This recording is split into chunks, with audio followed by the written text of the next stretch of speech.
En estas diapositivas podemos ver algunos detalles que aluden a inventos de la primera revolución industrial. Por ejemplo, allí vemos la gran locomotora a vapor, ¿no es cierto?, que fue un medio, un motor realmente para lo que hoy llamamos los trenes, conocidos trenes, los ferrocarriles, y la locomotora a vapor permitió dar otra forma de energía de mayor potencia para, en ese caso, un medio de transporte. Esa es una imagen de un trencito que se llama La Trochita de Chubut, que fue adquirido a principios del siglo XX, pero que su fabricación corresponde a fines del siglo XIX. Ahí vemos al conductor, ¿no es cierto? Y se tira carbón, mineral, en el caso de las locomotoras, y con eso, ¿no es cierto?, y con el vapor de agua se permite que haga como combustible, que mueva. Luego vemos en la siguiente, podemos ver lo que eran las fábricas, esos grandes galpones, como ustedes pueden observar allí, lugares más bien con poca iluminación. Vemos cómo se distribuyen los telares, vemos niños trabajando en los telares mecánicos, teniendo allí un paño, por lo que estoy observando, a la derecha, una niña, y son tareas muy peligrosas. De hecho, han ocurrido muertes y accidentes que dejaron lisiados a los niños y a las niñas. En blanco y negro, a la izquierda debajo, también se puede observar una escena de trabajadoras, la mayoría mujeres, en las grandes fábricas textiles. La siguiente nos muestra algunos de los otros inventos que pueden encontrar, que menciona la separata de cátedra. El primer automóvil, como ustedes verán, a fines del siglo XIX, otro tipo de motor, que servían para molinos. Allí vemos una especie de bomba, así como para bombero, no alcanzo a ver bien. Luego, lo que más me interesa, ¿no es cierto?, concentrar la atención es en la cuestión social, el efecto social que va a tener la revolución industrial en cuanto a los modos de trabajar, al impacto que va a ocasionar. Thales Adolf fue un sacerdote católico que vivió en Bélgica, que allí tenía su parroquia, y que él realmente luchó indignado por la explotación de mujeres, varones, niñas, niños, ancianos, ancianas. Él decide tomar partido por parte del obrero y de la obrera ante las condiciones injustas y de explotación que estaban soportando. Entonces comienza a apoyar los movimientos, las organizaciones, los reclamos de menos horas de trabajo, mejores condiciones laborales, mejor trato, alimentación, y bueno, se transforma en un vínculo y en un referente muy importante para las organizaciones obreras. Elementos del contexto histórico en Bélgica a fines del siglo XIX. Es interesante porque estamos en plena formación de la sociedad capitalista industrial, y sobre todo de lo que Marx va a identificar como dos clases opuestas, el surgimiento de dos clases opuestas, la burguesía y el proletariado, quienes poseen los medios y los modos de producción y quienes trabajan en las fábricas y trabajan como obreros vendiendo sus fuerzas de trabajo, incluso sus propios conocimientos. Se organiza, y obviamente que esto está en permanente crisis económica, porque el campo se va a ver afectado.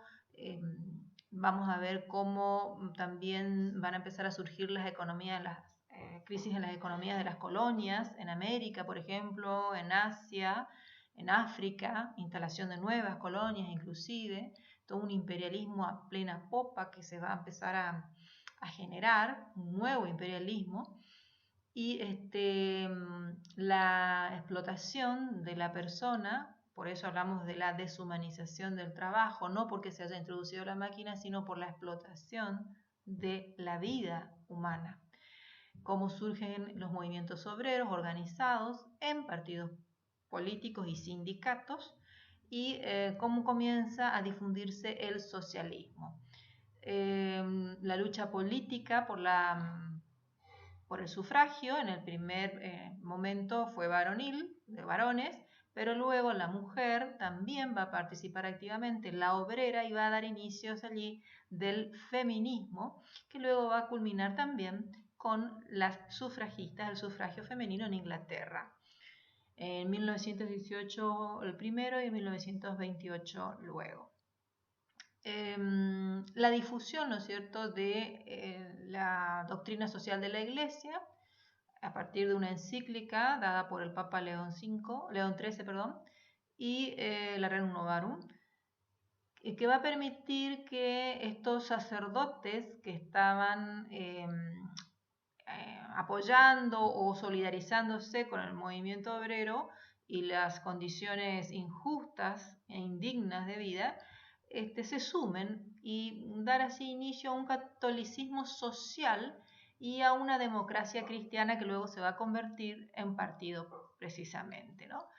Va a ser el auge de las doctrinas socialistas y por supuesto de sus organizaciones. Por otra parte, no hay que olvidar que también el marxismo, a partir de la teoría de Karl Marx, ¿no es cierto?, sobre la explotación y las consecuencias de la revolución industrial y el auge del capitalismo, va a dejar una huella profunda en todos estos movimientos y activismos.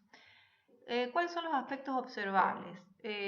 Digamos, en la película, que por otra parte la tienen que ver, es un corto nada más, hay ámbitos de sociabilidad, el hogar, la fábrica, el espacio público, las calles, por ejemplo, la taberna, donde nosotros le llamamos pub hoy, que permitían que los trabajadores, los obreros, ¿no es cierto?, hagan sus catarsis, conversen, discutan, planifiquen, organicen sus mitines.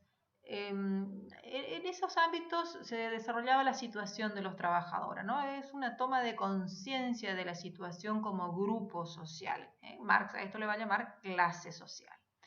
Una identificación ante la desgracia y a las formas indignas de vida de quiénes son ellos y por qué tienen que luchar. También esos ámbitos de sociabilidad va a reflejar la película las relaciones entre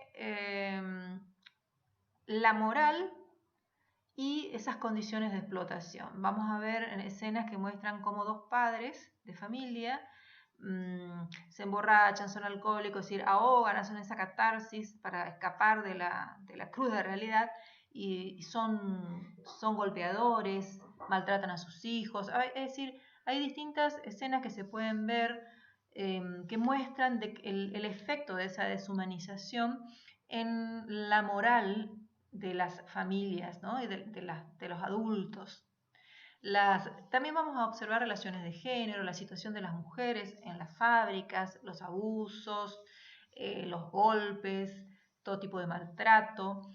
Por eso es muy importante cómo en este periodo de este capitalismo industrial, el surgimiento de los movimientos sociales y sobre todo el socialismo va a dar lugar a este gran movimiento feminista. La corrupción también en el sufragio, porque si bien los hombres podían votar, va a haber corrupción, van a haber grupos, clases sociales con diferentes intereses, la iglesia, los grandes funcionarios del Estado, los representantes de los partidos liberales, que van a querer sacar tajada y posicionarse en los mejores lugares, ¿no es cierto?, de ejercicio de la política. No estamos muy alejados de la realidad. El clientelismo, ¿no?, y la manipulación por parte de la clase política, pero también de los grandes empresarios. No hay que olvidar que no trabajan solos. Ideologías que justifican la situación de los trabajadores y su explotación. Por ejemplo, John Spencer va a hablar de una especie de evolucionismo social, que tiene que ver un poco ligado a esta idea de que solo el más fuerte sobrevive porque es el que está capacitado, porque es el que se va a adaptar a las nuevas condiciones. Totalmente inhumano es esa cuestión, ¿no? Ya la vamos a analizar por qué. Un poco también se está en el tema de esta situación actual, incluso en situación de marginalidad y pobreza, con el tema de la pandemia, esto también empezó a recorrer las redes ciertos comentarios de este tipo, hasta racistas. Agentes socializadores, bueno, los agentes socializadores está indicada en la película el papel de la iglesia, ¿no? En toda su jerarquía y en todo ese activismo que tienen los sacerdotes, desde de los que están más cerca del pueblo y el sufrimiento, y como de las altas jerarquías ligadas a las grandes burguesías. La prensa, el activismo político de los socialistas, van a mostrar el reflejo de los conflictos sociales y políticos, y sobre todo en esa familia de la alta burguesía que va a reflejar esos intereses en juego, ¿no? Y ese conservadurismo al que se van a ver expuestos. Por último, ahí tenemos una reseña de la vida de Adolf Danes, que ese es el actor, ¿no es cierto? Pero de qué manera él se puso con el activismo social a ese conservadurismo asesino, si se quiere, y de maltrato y de explotación de la clase trabajadora. Este es el auténtico sacerdote Danes, en una fotografía tomada de archivo.